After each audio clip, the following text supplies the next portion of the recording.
നമസ്തേ. നമ്മളിന്ന് അടുത്ത ആഴ്ചത്തെ ഫലമാണ്, അതായത് മാർച്ച് 4-ാം തീയതി മുതൽ 10-ാം തീയതി വരെയുള്ള ഒരാഴ്ചത്തെ ഫലം. അശ്വതി മുതൽ രേവതി വരെയുള്ള നക്ഷത്രക്കാർക്ക് അടുത്ത ഒരാഴ്ച എങ്ങനെ എന്നുള്ളതാണ് ഈ വീഡിയോയിൽ. ആദ്യം മേടക്കൂറുകാരുടെ കാര്യമാണ്. അശ്വതി, ഭരണി, കാർത്തിക നക്ഷത്രത്തിൻ്റെ ആദ്യ കാൽഭാഗമാണ് മേടക്കൂറ്. അവർക്ക് അടുത്ത ഒരാഴ്ച മറ്റുള്ളവരുടെ സഹായങ്ങളൊക്കെ ലഭിക്കാവുന്ന ഒരാഴ്ചയാണ്. എങ്കിലും അപ്രതീക്ഷിത ധനച്ചിലവുകളും ഉണ്ടാവും. സഹോദരസ്ഥാനീയരോട്, മിത്രങ്ങളോട്, പിന്നെ ബന്ധുക്കളോടൊക്കെ ഇടപഴകുമ്പോൾ വാക്കുകൾ, പ്രവൃത്തികളൊക്കെ വളരെയധികം ശ്രദ്ധിച്ച് കൈകാര്യം ചെയ്യുക. വിദേശ ഗുണം ഉണ്ട്. സ്വജനങ്ങളുമായിട്ടുള്ള യാത്രകൾ ഉണ്ട്. ആരോഗ്യരംഗം അത്ര അനുകൂലമാകില്ല. പ്രത്യേകിച്ച് മാതാവിന് അല്ലെങ്കിൽ മാതൃസ്ഥാനീയർക്കൊക്കെ ആരോഗ്യ രംഗത്ത് അത്ര അനുകൂലമാവില്ല. മേടക്കൂറുകാർക്ക് കർമ്മരംഗത്ത് കൂടുതൽ കാര്യങ്ങൾ ചെയ്യേണ്ടതായിട്ട് വരും. കൂടുതൽ ഉത്തരവാദിത്തങ്ങൾ ഏറ്റെടുക്കേണ്ടതായിട്ട് വരും. അടുത്തത് ഇടവക്കൂറുകാരുടെ കാര്യമാണ്. കാർത്തികയുടെ അവസാന മുക്കാൽ ഭാഗം, രോഹിണി മകീരത്തിൻ്റെ ആദ്യ പകുതിയാണ് ഇടവക്കൂറ്. അവർക്ക് അവരുടെ ലാഭസ്ഥാനത്ത് ബുധശുക്രയോഗം, അപ്പോൾ ധനപരമായി ഗുണങ്ങളൊക്കെ ഉള്ള സമയമാണ്. കടബാധ്യത കുറഞ്ഞു വരും. കർമ്മഗുണം ഉണ്ടാകും. എങ്കിലും 2-ാം ഭാവത്തിൽ ചൊവ്വയാണ്. അപ്പോൾ പെട്ടെന്നുള്ള എടുത്തുചാട്ടം മൂലമുള്ള പ്രവൃത്തികൾ, കലഹങ്ങൾ ഒക്കെ ശ്രദ്ധിച്ച് മുന്നോട്ട് പോകണം. ലഗ്നത്തിൽ വ്യാഴമാണ്. അപ്പോൾ തൊഴിൽ രംഗത്ത് സ്ഥാനഭ്രംശങ്ങൾ ഉണ്ടാകാം. കഴിഞ്ഞ ഒരു വർഷമായിട്ട് വ്യാഴം തന്നെയാണ്, അത് ഇടവത്തിലാണ് മാറുള്ളൂ. അപ്പോൾ തൊഴിൽ രംഗത്ത് വളരെയധികം ശ്രദ്ധിക്കുക. ഇപ്പോൾ 2-ാം ഭാവത്തിൽ ചൊവ്വ കൂടിയാകുമ്പോൾ പെട്ടെന്നുള്ള എടുത്തുചാട്ടം മൂലമുള്ള കലഹങ്ങൾ, പ്രവൃത്തികൾ, വാക്കുകളൊക്കെ വളരെയധികം ശ്രദ്ധിക്കുക. പിന്നെ ആരോഗ്യരംഗത്താണെങ്കിൽ അലർജി സംബന്ധമായ രോഗങ്ങൾ, ത്വക്ക് രോഗങ്ങൾ, പൊതുവെ പറഞ്ഞ ആരോഗ്യരംഗത്ത് ശാരീരിക അരിഷ്ടതകൾ വർദ്ധിക്കാവുന്ന സമയമാണ്. അടുത്ത മിഥുനക്കൂറുകാരുടെ അടുത്ത ഒരാഴ്ചത്തെ ഫലം, മാർച്ച് 4-ാം തീയതി മുതൽ 10-ാം തീയതി വരെയുള്ള ഒരാഴ്ചത്തെ ഫലം. ലഗ്നത്തിലെ ചൊവ്വയാണ്. അപ്പോൾ ആരോഗ്യരംഗത്ത് അത്ര അനുകൂലമല്ല. മുറിവ്, ചതവ്, പൊള്ളൽ, പിന്നെ ശസ്ത്രക്രിയ പോലെയുള്ള കാര്യങ്ങളൊക്കെ വേണ്ടി വന്നേക്കാം. അതൊക്കെ ശ്രദ്ധിച്ച് മുന്നോട്ട് പോവുക.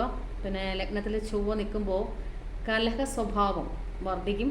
കുറച്ച് അഹംഭാവം കൂട്ടും, ശാഠ്യബുദ്ധി കൂട്ടും. ഇതൊക്കെ കലഹത്തിന് കാരണമായേക്കാം. അതൊക്കെ ശ്രദ്ധിച്ച് മുന്നോട്ട് പോവുക. പിതൃസ്ഥാനീയർക്ക് അത്ര അനുകൂലമല്ല. ദുരിതങ്ങൾ ഉണ്ടാകാം. കർമ്മരംഗത്ത് ചില തടസ്സങ്ങൾ ഉണ്ടാകാം. ആരോപണങ്ങൾ, പ്രത്യേകിച്ച് എതിർലിംഗക്കാരുമായിട്ടുള്ള അവർ മുഖാന്തരം, പുരുഷന്മാർക്കാണെങ്കിൽ സ്ത്രീകൾ മൂലം, സ്ത്രീകൾക്കാണെങ്കിൽ പുരുഷന്മാർ മൂലമൊക്കെയുള്ള ചില ആരോപണങ്ങൾ കർമ്മരംഗത്ത് നേരിടാം. അത് ശ്രദ്ധിച്ച് മുന്നോട്ട് പോവുക. വ്യാഴം 12-ാം ഭാവത്തിൽ സ്ഥിതി ചെയ്യാണ്. അപ്പോൾ ഈശ്വരാധീനം കുറവാണ് എന്നുള്ള കാര്യം അറിഞ്ഞ് മുമ്പോട്ട് പോവുക. വാഹനമൊക്കെ ഓടിക്കുമ്പോൾ ശ്രദ്ധിക്കുക. ലഗ്നത്തിൽ ചൊവ്വ സഞ്ചരിക്കുന്നത് കൊണ്ട് വിചാരിച്ച രീതിയിൽ മിഥുനക്കൂറുകാർക്ക് കാര്യങ്ങൾ നടക്കണം എന്നില്ല. അടുത്തത് കർക്കിടകക്കൂറുകാരുടെ അടുത്ത ഒരാഴ്ചത്തെ ഫലം. പുണർദത്തിൻ്റെ അവസാന കാൽഭാഗം, പൂയം, ആയില്യം നക്ഷത്രക്കാരാണ് കർക്കിടകക്കൂറ്. അവർക്ക് അടുത്ത ഒരാഴ്ച ആരോഗ്യരംഗത്ത് അത്ര അനുകൂലമല്ല. അലർജി രോഗങ്ങൾ, വാതരോഗങ്ങൾ, നേത്രരോഗങ്ങൾ, പിന്നെ മുറിവുകൾ, ഇതൊക്കെ ഉണ്ടാകാവുന്ന സമയമാണ്. അഷ്ടമത്തിൽ ശനിയും ആദിത്യനും സഞ്ചരിക്കുന്നു. അപ്പോൾ ദേഹാരിഷ്ടതകൾ, മാനസിക അസ്വസ്ഥതകളൊക്കെ വർദ്ധിക്കാവുന്ന സമയം. എങ്കിലും എല്ലാത്തിനും ഉപരിയായിട്ട് ഈശ്വരാധീനമുള്ള സമയമാണ്. എല്ലാത്തിൽ നിന്നൊക്കെ കരകയറ്റിക്കൊണ്ട് പോരും. 11-ാം ഭാവത്തിൽ വ്യാഴം കഴിഞ്ഞ ഒരു വർഷത്തോളമായിട്ട്, ഒരു വർഷം ആവാറായിട്ടില്ല, ഇടവത്തിലാണ് ആവുള്ളൂ. അപ്പോൾ സഞ്ചരിച്ചു കൊണ്ടിരിക്കുകയാണ്. അപ്പോൾ കഴിഞ്ഞ ഈ വ്യാഴത്തിൻ്റെ സഞ്ചാരം, 11-ാം ഭാവത്തിലെ വ്യാഴത്തിൻ്റെ സഞ്ചാരം പല ശാരീരിക മാനസിക അസ്വസ്ഥതകൾ ഉണ്ടാക്കുമെങ്കിലും ആഗ്രഹ സഫലീകരണമൊക്കെ നടക്കാവുന്ന സമയമാണ് ഇപ്പോൾ കടന്നു പോകുന്നത്. എങ്കിലും കാര്യങ്ങളിൽ ചെറിയ തടസ്സങ്ങളിൽ വന്നതിന് ശേഷമാണ് ഈ ആഗ്രഹ സഫലീകരണമൊക്കെ നടക്കുള്ളൂ. മാനസിക അസ്വസ്ഥതകളൊക്കെ വർദ്ധിക്കാവുന്ന സമയം. അഷ്ടമത്തിലെ ആദിത്യനും ശനിയും കൂടി ഉള്ളപ്പോൾ അതുകൊണ്ട് അത് പ്രത്യേകം ശ്രദ്ധിച്ച് മുന്നോട്ട് പോവുക. എങ്കിലും ധനപരമായിട്ട് 11-ാം ഭാവത്തിലെ വ്യാഴം ഗുണം ചെയ്യും. അടുത്തത് ചിങ്ങക്കൂറുകാരുടെ അടുത്ത ഒരാഴ്ചത്തെ ഫലം. മകം, പൂരം, ഉത്രത്തിൻ്റെ ആദ്യ കാൽഭാഗമാണ് ചിങ്ങക്കൂറ്. 11-ാം ഭാവത്തിലെ ചൊവ്വയാണ് ഇവർക്ക് ധനപരമായിട്ട് ഗുണങ്ങളും യാത്രാ ഗുണമൊക്കെ നൽകുന്നത്. ബാക്കി അഷ്ടമത്തിലെ ശുക്രൻ, ബുധൻ, 7-ാം ഭാവത്തിൽ ശനി, ആദിത്യൻ, ഇതൊന്നും അത്ര അനുകൂലമല്ല. എടുത്തു ചാടിയുള്ള പ്രവൃത്തികൾ, തീരുമാനങ്ങൾ, ഇതൊക്കെ ചിങ്ങക്കൂറുകാർക്കുണ്ടാകാം. മാനസിക ശാരീരിക ക്ലേശങ്ങൾ വർദ്ധിക്കാം. മനസ്സിന് എപ്പോഴും ഒരു ആകുലത ഉണ്ടാകാവുന്ന സമയമാണ്. 10ാം ഭാവത്തിൽ വ്യാഴവും സഞ്ചരിക്കുന്ന സമയമായതിനാൽ മനസ്വസ്ഥത കുറയും. തൊഴിൽ രംഗത്ത് ചാഞ്ചാട്ട പ്രവണതകൾ ഈ 10ാം ഭാവത്തിൽ വ്യാഴം സഞ്ചരിക്കുന്ന സമയത്ത് ഉണ്ടാകും. അപ്രതീക്ഷിത ധനച്ചിലവുകൾ ഉണ്ടാകും. പിതൃകലഹങ്ങൾ, സ്ഥാനീയരോടൊക്കെ ചില ദുർഭാഷണങ്ങൾ, അതിൽ മൂലം വാക്ക് തർക്കങ്ങൾ, തൊഴിൽ രംഗത്താണെങ്കിൽ മേലാധികാരികളൊക്കെ ആയിട്ട് വാക്ക് തർക്കങ്ങൾ ഉണ്ടാകാം. തൊഴിൽ ചെയ്യുന്നിടത്ത് സഹപ്രവർത്തകരൊക്കെ ആയിട്ട് വാക്ക് തർക്കങ്ങൾ ഉണ്ടാകും. ഇതൊക്കെ ശ്രദ്ധിച്ച് മുന്നോട്ട് പോവുക. ചെറിയ കാര്യങ്ങൾക്ക് പോലും മനസ്സ് ആകുലപ്പെടുന്ന സമയമാണ് ചിങ്ങക്കൂറുകാർക്ക്. അതുകൊണ്ട് ശ്രദ്ധിച്ച് മുന്നോട്ട് പോവുക. 7ാം ഭാവത്തിൽ ചൊവ്വ സഞ്ചരിക്കുകയാണ്. ഒറ്റപ്പെടുന്ന അവസ്ഥ ഉണ്ടാകും. അത് അഭിപ്രായ പ്രകടനത്തിലൂടെ ആവാം, അല്ലെങ്കിൽ സ്വന്തം പ്രവൃത്തികളിലൂടെ ആവാം. എങ്കിലും 7ാം ഭാവത്തിൽ ചൊവ്വ ഒറ്റപ്പെടുന്ന ചില അവസ്ഥകൾ ഉണ്ടാക്കി കൊടുക്കും. ജീവിത പങ്കാളിക്കും അത്ര അനുകൂലമാവില്ല. ശാരീരിക മാനസിക ക്ലേശങ്ങൾ അലട്ടും. അടുത്ത കന്നിക്കൂറുകാരുടെ അടുത്ത ഒരാഴ്ചത്തെ ഫലം. ഉത്രത്തിൻ്റെ അവസാന 1/4 ഭാഗം, അത്തം ചിത്തിരയുടെ ആദ്യ പകുതിയാണ് കന്നിക്കൂറ്. 7ാം ഭാവത്തിൽ ബുധ ശുക്രയോഗം അനുകൂലമല്ല. വളരെയധികം ശ്രദ്ധിക്കുക. ദാമ്പത്യ കാര്യങ്ങളിലാണെങ്കിലും ശുക്രൻ 7ാം ഭാവത്തിൽ സഞ്ചരിക്കുന്നു ഒന്നും അനുകൂലമല്ല. എങ്കിലും ധനപരമായിട്ട് 6ാം ഭാവത്തിലെ ആദ്യത്തിൻ്റെ ശനിയുടെ യോഗം ഗുണം ചെയ്യും. തൊഴിൽ രംഗത്താണെങ്കിലും ചെറിയ രീതിയിലുള്ള ഗുണമൊക്കെ ഉണ്ടാവും. ബന്ധുക്കളുടെ ഇടയിൽ നിന്ന് സഹായങ്ങളൊക്കെ ലഭിക്കാം. അപ്രതീക്ഷിത ധനസഹായങ്ങളൊക്കെ ലഭിക്കാം. എങ്കിലും ചില ആരോഗ്യ പ്രശ്നങ്ങൾ അലട്ടും. ചില യാത്രകൾ മാറ്റിവെക്കേണ്ടതായിട്ട് വരാം. ദാമ്പത്യ ജീവിതത്തിൽ കന്നിക്കൂറുകാർ വളരെയധികം ശ്രദ്ധിക്കുക. ലഗ്നത്തിൽ കേതുവും 7ാം ഭാവത്തിൽ സർപ്പവും ഒക്കെ സഞ്ചരിക്കുകയാണ്. അതിൻ്റെ കൂടെ ശുക്രനും ഉണ്ട്. അപ്പോൾ ദാമ്പത്യ ജീവിതത്തിൽ വളരെയധികം ശ്രദ്ധിക്കുക. കൂട്ടു സംരംഭങ്ങൾ നടത്തുന്നവർ വളരെയധികം ശ്രദ്ധിക്കുക. രഹസ്യ സ്വഭാവങ്ങൾ ഉണ്ടാവാതിരിക്കുക. അടുത്ത തുലാക്കൂറുകാരുടെ അടുത്ത ഒരാഴ്ചത്തെ ഫലം. ചിത്തിരയുടെ അവസാന പകുതി, ചോതി വിശാഖത്തിൻ്റെ ആദ്യ 1/4 ഭാഗമാണ് തുലാക്കൂറ്. ഇവർക്ക് അഷ്ടമത്തിൽ വ്യാഴം സഞ്ചരിക്കുന്ന സമയമാണ്. കഴിഞ്ഞ കുറച്ച് നാളുകളായിട്ട് അത് മെയ് 14 മാറുള്ളൂ. അപ്പോൾ ഭാഗ്യക്കേടുകൾ ഒന്നിനു പുറകെ ഒന്നായിട്ടുണ്ട്. തൊഴിൽ രംഗത്താണെങ്കിൽ എന്താ പറയുക, ഒളിഞ്ഞിരുന്ന് പ്രവർത്തിക്കുന്ന ശത്രുക്കളുണ്ട്. ആ ശത്രുക്കളുടെ പ്രവർത്തനം മൂലം ചില മാനസിക അസ്വസ്ഥതകൾ അനുഭവിക്കേണ്ടി വരുന്ന സാഹചര്യത്തിലൂടെയാണ്. കാരണം 9ാം ഭാവത്തിൽ ചൊവ്വ സഞ്ചരിക്കുകയാണ്. ഇതെല്ലാം അത്ര അനുകൂലമായ സാഹചര്യങ്ങളല്ല. ഭാഗ്യസ്ഥാനത്ത് ചൊവ്വ സഞ്ചരിക്കുമ്പോൾ ചില ഭാഗ്യക്കേടുകൾ, നമ്മൾ ചെയ്യാത്ത കാര്യത്തിന് പോലും ചില വിമർശനങ്ങൾ ഏൽക്കേണ്ടി വരിക, പെട്ടെന്ന് നമ്മൾ പ്രകോപിതരായിട്ട് എടുത്തു ചാടി സംസാരിക്കുക, അതുമൂലം സ്ഥാനഭ്രംശങ്ങൾ ഉണ്ടാവുക, അങ്ങനെയൊക്കെയുള്ള കാര്യങ്ങൾ തുലാക്കൂറുകാർക്ക് ഇപ്പോൾ ഉണ്ടാകുന്ന അവസ്ഥയാണ്. കാരണം ഒളിഞ്ഞിരുന്ന് പ്രവർത്തിക്കുന്ന ശത്രുക്കൾ ഉണ്ടാവും. അതുപോലെ മാനസിക അസ്വസ്ഥത അനുഭവിക്കേണ്ടി വരുന്ന സമയമാണ്. കാരണം 9ാം ഭാവത്തിലെ ചൊവ്വ തൊഴിൽ അസ്വസ്ഥതകൾ നൽകും, മാനസിക പിരിമുറുക്കങ്ങൾ നൽകും. എന്ത് ചെയ്താലും തൊഴിൽ രംഗത്ത് ഒരു തൃപ്തി ഉണ്ടാവില്ല. പിതൃക്ലേശങ്ങൾ ഉണ്ട്. എങ്കിലും ഇതെല്ലാം ആത്മവിശ്വാസത്തോടെ അതിജീവിച്ച് മുന്നോട്ട് പോകാൻ കഴിയും. വാക്കുകൾ പ്രവൃത്തികളൊക്കെ വളരെയധികം ശ്രദ്ധിക്കുക. കാരണം അഷ്ടമത്തിലെ വ്യാഴമാണ്, ഈശ്വരാധീനക്കുറവുണ്ട്. അപ്പോൾ അത് ശ്രദ്ധിച്ച് ആത്മീയ കാര്യങ്ങളിലേക്ക് കൂടുതൽ ശ്രദ്ധ പുലർത്തുക. ഈ 8ാം ഭാവത്തിൽ വ്യാഴം സഞ്ചരിക്കുമ്പോൾ ഒരു പ്രത്യേകതയുള്ളത്, നമ്മുടെ അടുത്ത ആൾക്കാർ പോലും നമ്മൾ ചെയ്യാത്ത കുറ്റത്തിന് വിമർശിക്കും. അങ്ങനെയുള്ള കാര്യങ്ങളൊക്കെ ഉണ്ടാകുന്ന സമയമാണ് കഴിഞ്ഞ കുറച്ച് നാളുകളായിട്ട്. പിന്നെ ആരോഗ്യരംഗത്താണെങ്കിൽ നേത്രരോഗങ്ങൾ, ഉദരരോഗങ്ങൾ, അലർജി രോഗങ്ങൾ, ഇതെല്ലാം മൂലം ശാരീരിക അരിഷ്ടതകൾ വർദ്ധിക്കാവുന്ന സമയമാണ്. പിന്നെ 9ാം ഭാവത്തിലെ ചൊവ്വയും 8ാം ഭാവത്തിലെ വ്യാഴവും ഒക്കെ വിദേശവുമായി ബന്ധപ്പെട്ടുള്ള കാര്യങ്ങളിൽ തടസ്സങ്ങൾ ഉണ്ടാക്കിക്കൊണ്ടിരിക്കും. അപ്പോൾ തുലാക്കൂറുകാർ കുറച്ച് കൂടുതൽ ആത്മീയ കാര്യങ്ങളിൽ ശ്രദ്ധ ചെലുത്തണം. കാരണം ഭാഗ്യക്കേട് ഉണ്ടാകുന്ന സമയമാണ്. ഈശ്വരാധീനം വളരെ കുറവുള്ള സമയമാണ്. ഇനി അടുത്ത വൃശ്ചികക്കൂറുകാരുടെ അടുത്ത ഒരാഴ്ചത്തെ ഫലം. വിശാഖത്തിൻ്റെ അവസാന കാൽഭാഗം, അനിഴം തൃക്കേട്ടയാണ് വൃശ്ചികക്കൂറ്. ഇവർക്ക് പൊതുവെ 5ാം ഭാവത്തിൽ ബുധനും ശുക്രനും.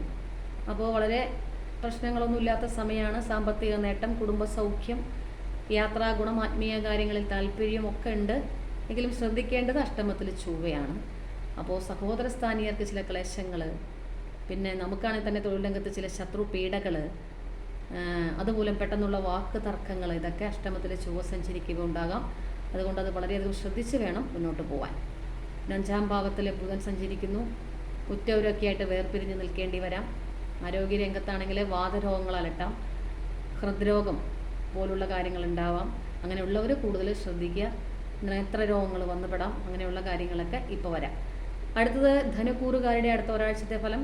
മൂലം, പൂരാടം, ഉത്രാടത്തിൻ്റെ ആദ്യ കാൽഭാഗമാണ് ധനുക്കൂറ്. 4-ാം ഭാവത്തിൽ ബുധ ശുക്രയോഗമാണ്. ധനുക്കൂറുകാർക്ക് നല്ലതാണ്.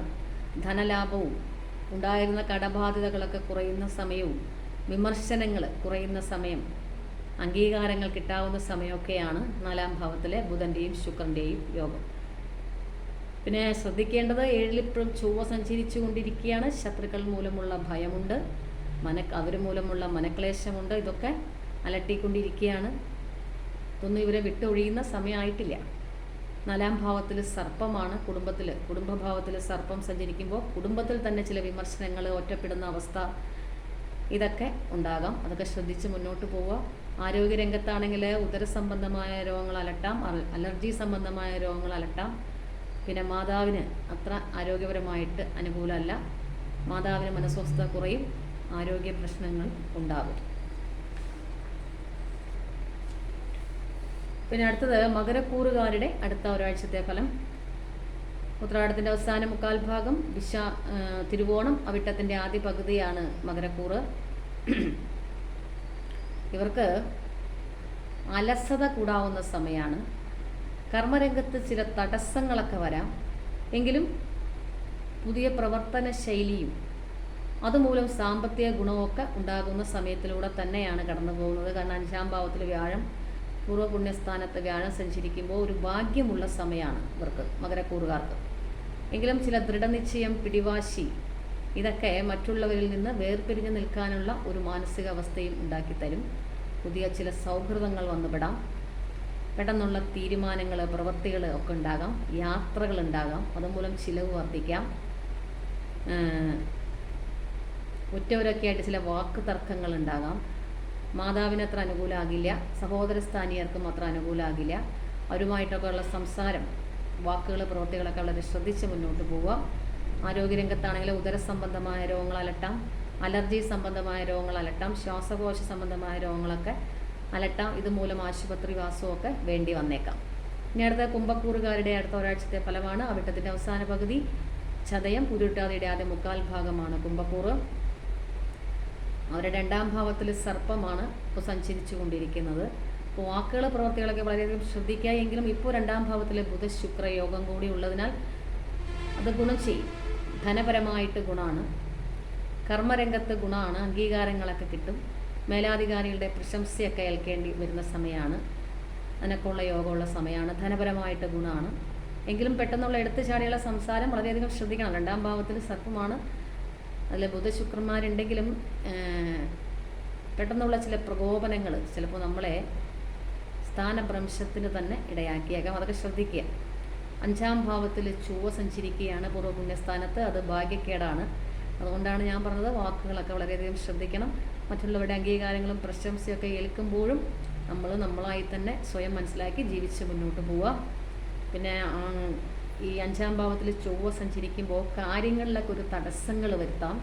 പിന്നെ അനാവശ്യമായ കൂട്ടുകെട്ടിൽ ചെന്ന് പെട്ടിട്ട് ചില ശാരീരിക ക്ലേശങ്ങൾ, ധനനഷ്ടങ്ങൾ ഇതൊക്കെ വരാവുന്ന സമയമാണ്. അതൊക്കെ ശ്രദ്ധിച്ച് മുന്നോട്ട് പോവുക. 4-ാം ഭാവത്തിൽ വ്യാഴമാണ്. 4-ാം ഭാവത്തിലെ വ്യാഴം ഗുണദോഷ സമ്മിശ്രമാണ്. കാരണം മാതാവിന് അത്ര അനുകൂലമാകില്ല. മാതാവിന് എന്തെങ്കിലും തരത്തിലുള്ള ക്ലേശാനുഭവങ്ങൾ ഉണ്ടായിക്കൊണ്ടിരിക്കും.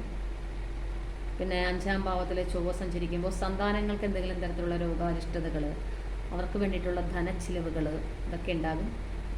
പിന്നെ ഈ കുംഭക്കൂറുകാർക്ക് ആരോഗ്യരംഗം അത്ര അനുകൂലമല്ല. ത്വക്ക് രോഗങ്ങൾ, അലർജി രോഗങ്ങൾ, ഉദര രോഗങ്ങൾ ഇതൊക്കെ വരാവുന്ന സമയമാണ്. അതുകൊണ്ട് വാക്കുകൾ, പ്രവൃത്തികളൊക്കെ വളരെ ശ്രദ്ധിച്ച് മുന്നോട്ട് പോവുക. ആവശ്യമില്ലാത്ത കൂട്ടുകെട്ടിൽ ചെന്നപ്പെട്ട് ധനച്ചിലവുകൾ വരാവുന്ന സമയമാണ്. അടുത്ത മീനക്കൂറുകാരുടെ അടുത്ത ഒരാഴ്ചത്തെ ഫലം. പൂരിട്ടാതിയുടെ അവസാന കാൽഭാഗം, ഉത്രട്ടാതി, രേവതിയാണ് മീനക്കൂറ്. അവർക്ക് പൊതുവേ പറഞ്ഞാൽ സാമ്പത്തികപരമായിട്ട് അത്ര അനുകൂലതയൊന്നുമില്ല. മിതമായിട്ട് ധനം ലഭിച്ചുകൊണ്ടിരിക്കുന്ന സമയമാണ്. ലഗ്നത്തിലെ ബുധനാണ്. അതുകൊണ്ട് തന്നെ നമ്മുടെ വാക്കുകൾ കൊണ്ട് തന്നെ ബന്ധുക്കൾ ശത്രുക്കളാവുന്ന സമയമാണ്. നമ്മുടെ വാക്കുകൾ ശ്രദ്ധിക്കുക. ആവശ്യമില്ലാത്തിടത്ത് നമ്മൾ ആവശ്യമില്ലാതെ കയറി ഇടപെട്ട് ആവശ്യമില്ലാതെ ശത്രുത ഉണ്ടാക്കി വെക്കുന്ന സമയമാണ്. ലഗ്നത്തിലെ ബുധൻ സഞ്ചരിക്കുമ്പോൾ വാക്കുകൾ മൂലം ശത്രുക്കൾ എന്നാണ് പറയുന്നത്. അപ്പോൾ വ്യാഴം 3-ാം ഭാവത്തിലാണ്. അതും അനുകൂലമല്ല, ഈശ്വരാധീനം കുറവുള്ള സമയമാണ്. കർമ്മത്തിനനുസരിച്ചുള്ള ഫലപ്രാപ്തിയൊന്നും ഉണ്ടാവില്ല. പിന്നെ ആരോഗ്യരംഗമാണെങ്കിലും ഒട്ടും തന്നെ അനുകൂലമല്ല. വാദസംബന്ധമായ രോഗങ്ങൾ, ത്വക്ക് സംബന്ധമായ രോഗങ്ങൾ, ഗുഹ്യരോഗങ്ങൾ, ഉദരസംബന്ധമായ രോഗങ്ങൾ, ഇതൊക്കെ മീനക്കൂറുകാരെ അലട്ടാം. 4-ാം ഭാവത്തിൽ ചൊവ്വ സഞ്ചരിച്ചുകൊണ്ടിരിക്കുകയാണ്. അപ്പോൾ സഹോദര സ്ഥാനീയർക്ക് അത്ര അനുകൂലമൊന്നുമല്ല. കുടുംബത്തിൽ മാതാവൊക്കെ ആയിട്ട് ചില അഭിപ്രായ വ്യത്യാസങ്ങൾ വരാം. മാതാവിന് ചില ആരോഗ്യ പ്രശ്നങ്ങൾ വരാം. പൊതുവെ പറഞ്ഞാൽ മാതാവിന് ശാരീരിക മാനസിക ക്ലേശങ്ങൾ വർദ്ധിക്കാവുന്ന സമയമാണ്. അപ്പോൾ അടുത്ത ഒരാഴ്ചത്തെ ഫലമാണ് പറഞ്ഞത്. അശ്വതി മുതൽ രേവതി വരെയുള്ള നക്ഷത്രക്കാരുടെ മാർച്ച് 4-ാം തീയതി മുതൽ 10-ാം തീയതി വരെയുള്ള അടുത്ത ഒരാഴ്ചത്തെ ഫലം. ഇത് ചാരവശാലുള്ള ഫലമാണ്. നക്ഷത്രത്തെ ആസ്പദമാക്കിയുള്ള വേദാദി ദോഷങ്ങളൊക്കെ പരിഗണിച്ചുകൊണ്ട് തന്നെയുള്ള ചാരവശാലുള്ള ഫലമാണ്. വ്യക്തി കേന്ദ്രീകൃത ഫലമല്ല. അതറിഞ്ഞ് കേൾക്കുക. അപ്പോൾ എല്ലാവരെയും ഈശ്വരൻ അനുഗ്രഹിക്കട്ടെ എന്നൊരു കൂടി പ്രാർത്ഥിക്കുന്നു. എല്ലാവർക്കും